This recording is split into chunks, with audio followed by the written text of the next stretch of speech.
r/ask Reddit. What part of your personality do you fake? How duck I'm calm I always am. I feel this. I'm always angry and about to blow. I just have exceptional self-control so people very rarely actually see my anger issues. But isn't that a mastery? Thought you typed misery. It's both. Extroversion. I'm a middle school teacher. I, too, get paid to be an extrovert. I'm an assistant instructor here, aka paid extrovert. Bartender here. How much money I make is directly linked to how much of an extrovert I can be. When I was a server I felt like my introversion helped. I learned how to fake extroversion. So it always felt like a job but in a good way. Other servers would have bad days and their personalities would suffer. But mine was all fake anyway so I could turn it on anytime. I also feel like it helped me realize the nuance of it. And could be more cheerful or more leveled based on the customer's reactions. I'm an introvert, and whenever I tell people at work that they look at me unbelievingly, but to be successful at work I've had to work really hard at being more extroverted. It's so draining. Every day I'm exhausted mentally, but when I get home the sweet sound of silence, and my dog's happy feet.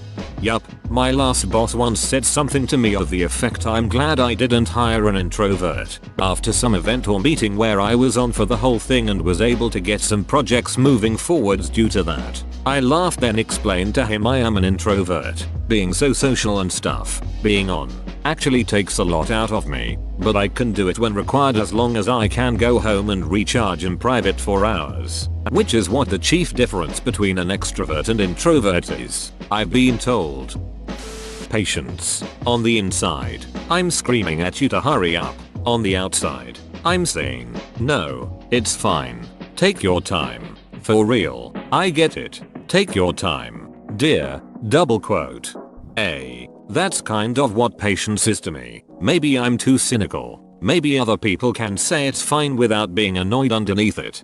I agree with you. It's like the difference between being brave and unafraid. Bravery is doing the thing despite existing fear. Patience is remaining calm and accommodating despite wanting things hurried along. Like when people come in 5 minutes before closing. Was at a small diner 45 minutes before they closed and 30 to close they cleaned the grill back area. Watched as a bus full of teenage girls came in 10 till close and made over 20 orders. Staff made the food but we all know they were screaming internally. Being nice. I have some pretty mean and dongish tendencies naturally but I do my best to be nice to everyone in spite of myself. Well, I think if you make a conscious effort to be nice to people and not let some darker tendencies take over that legit makes you a nice person. We all have a dark side in us but what I think really counts is how we act and behave towards others. Same. I have this condescending tendency, especially towards emotionally vulnerable people who make a ton of fuss about it. The tendency might come from a background of anger. So I really wanna shit on you but I'll stay civil ignore. Especially when I remind myself I am emotionally vulnerable, even if I don't put it out there. Dude same. There are a few people on my social media feed who basically never post anything except I really need love support wholesome memes right now and my first instinct is wow what an emotional vampire what if I told them what a drain it was just to see them on my feed then I remember that I feel like that too, just far less often. And the only real difference is I have the restraint not to tell the whole Facebook world.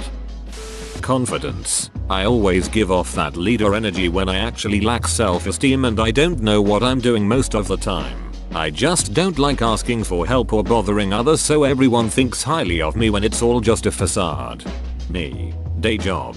You're really good in front of the client. Will you lead this meeting? I'm the most junior on the team. Night job. You're a really great server. You're so good with people. Friends. You're so confident. I don't know how you do it. Inside. Oh my god what the duck am I doing? How? I can't. Oh duck they're looking at me what did they say? Shit.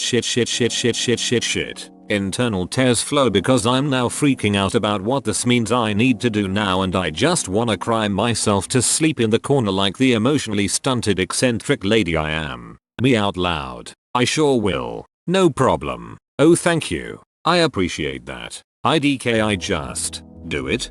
I'll let you in on a secret. With all the failing you think you do, we, others, still think of you higher than we do of others. Otherwise you wouldn't be asked to do those things. When people push you forward to lead the charge, be it serving, running meetings or talking to people on their behalf, they trust and believe in you.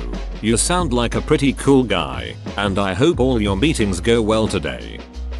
Being sociable when I really want to GTF away from people.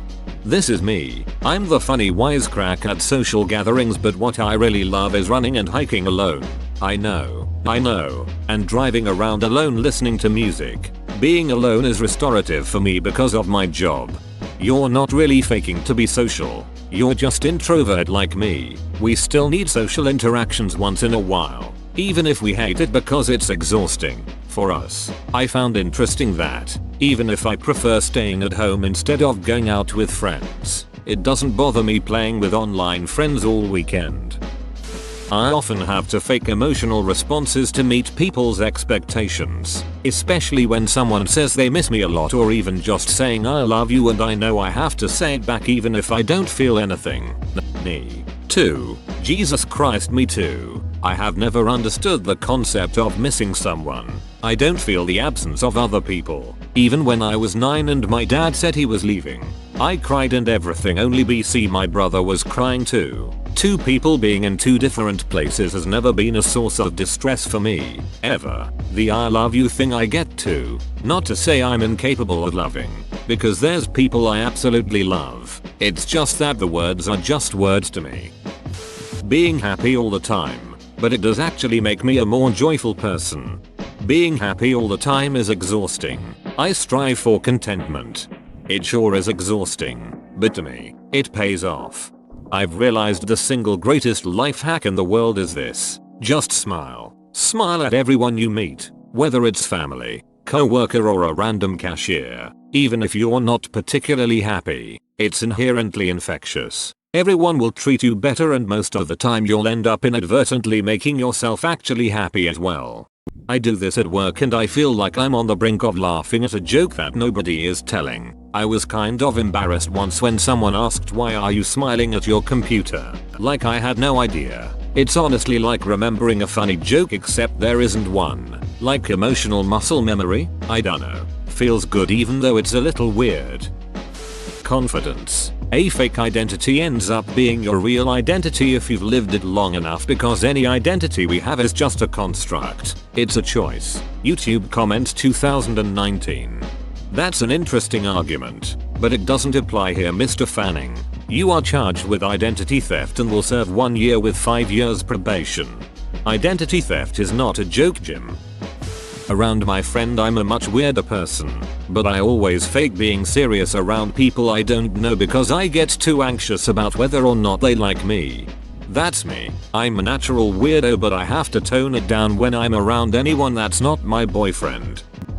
I don't know if this counts as faking, but I hide all my dark negative thoughts until I've had a bit too much to drink. I say everything out loud and my friends say they're concerned about my mental health and I should see a therapist. I do this same thing. I hardly call my parents unless I'm drunk, and then when I do, I tell them about my personal problems and then wake up the next day like, WTF did you do? Customer service. Had a guy come into my store last night yelling, "Get the duck out of my way," and honestly me telling him to duck off was the most genuine interaction I've had with a customer in months. This cracked me up. Like, finally we don't need to deal with each other. As a very spontaneous person, this is scary. Like, does everyone around me have a fake personality? Do people pretend to care about me or my interests to avoid awkwardness? Thanks for the existential crisis, y'all. Don't worry. People generally overestimate how good they are at fake caring. You probably pick up on it instinctively most of the time. When it happens, I often feel uncomfortable around people who are too nice, because it's disingenuous and fake. There is a difference between being nice and being kind, and I much prefer the latter. You can pick up on genuine kindness pretty easily too. It's more subtle and will go with a person's actions. Also, Reddit is skewed towards a very specific demographic. Don't worry about mean people who vent here because they can't do it anywhere else. They also overstate what is fake. A lot of times it just means something they have to work at, but it's still something they consider a part of themselves, a part of who they want to be. For example, someone faking being brave is just being brave. That's what bravery is. Someone who pretends to care obviously does care to some extent. Someone pretending to be happy is trying to be happy. Someone pretending to be extroverted enjoys talking with people, or at least what they get out of it. In short, being fake often doesn't mean being disingenuous as much as it means that it takes work to be who you want to be. I pretend to be happy and normal when out in public, but sometimes I'll let my true miserable self out in my own home. Nobody is perfect. Sorry. No need to apologize. We feel you. Being happy, wanting to live, enjoying my job, enjoying my life. Well, of course I know him. He's me. Being shy. There's some people that don't get to see my outgoing personality because I don't want them to. It's not about meeting strangers or anything, but if I have a bad experience or you do something I don't agree with, I can't feel comfortable around you, so I just be passive and quiet. Being professional with professionals. It's so confining and restricting, and goddamn frustrating, but I have no choice but to do it. I actually prefer it. Like, we are not interacting socially for fun. I don't give a shit about those people and don't want it, and the fact that we have guidelines and restrictions telling us exactly how to communicate makes the whole thing easy. It's good that it's not personal, cause how could it be? Keep my personal life outside of work because of course I won't personally choose to be there and do that shit. We do it cause it's our job. Professionalism is in that way honest. What I hate is those we're all family and friends company culture nonsense, or even clients who pretend they are cool and casual. That type is always the one who knows no boundaries, harasses all the time, and overall is just homicide inducing. Extroversion. I've had people argue with me when I say I'm an introvert. Some people are drained by social interaction, others energized. I'm very much the former. Introversion and extroversion are often conflated with shyness and outgoingness. The drained or energized part you mentioned is introversion and extroversion. Being shy or outgoing is a different aspect. The shy introvert or the outgoing extrovert are stereotypical and kind of match. But there are also outgoing introverts and shy extroverts. My one friend, an outgoing introvert, is very sociable, but you can tell when she hits a wall of too much social time as she mic drops and bails. My orgasms. Bruh, you can just switch hands if your arm gets tired. I tried switching hands once. Neighbor didn't appreciate it. Your kid is very cute and I am very happy that you have what you want. Oh, look, you're showing me another picture. Oh, okay, we're back to talking about your kids. I don't give two flying ducks on a giraffe about your children. I just don't care about that part, and I have to fake it very hard to even act like I give one damn. Because I don't. Not one. Being nice about people's kids. Like the type of people that shove their kids' pics in your face at work and say, look at this. Isn't it just the cutest? And I'll play along, but damn do I not care. I don't show my kids off like they're some trophies. And yes, I still love them and I'm proud of them, which some people question when I say that. They're just really nobody's business other than mine, dad, my family, and my close friends. Pretending not to care about things. Yep, I noticed all those little quirks you try to hide. That weird way you click your knuckles or wrist constantly, like some sort of compulsion. That you glanced at me for a half second when you entered the room. Or that my friend gets a hug but I don't. I wanted a hug too. I just pretend I don't care because I want everyone to feel comfortable by going along with the flow. I also do care about your jokes at my expense, or at someone else's expense, but they're not here with us. So I'd rather we just have fun and relax rather than ruin the mood by bringing it up. Unfortunately, being extremely shy can be mistaken for stoicism. I'm not stoic. I'm just very awkward and pretending that I'm not for everybody's comfort. Being happy. I'm ducking not. Being professional at work. I'm sometimes only doing it cause I have bills to pay and I don't want to get sacked, but I would love to say what I want at work. Whoa, you made it to the end? You're a ducking beast. I'll cut you a deal. Smash like and subscribe for more curated content, bruh. It's free and that's a great price.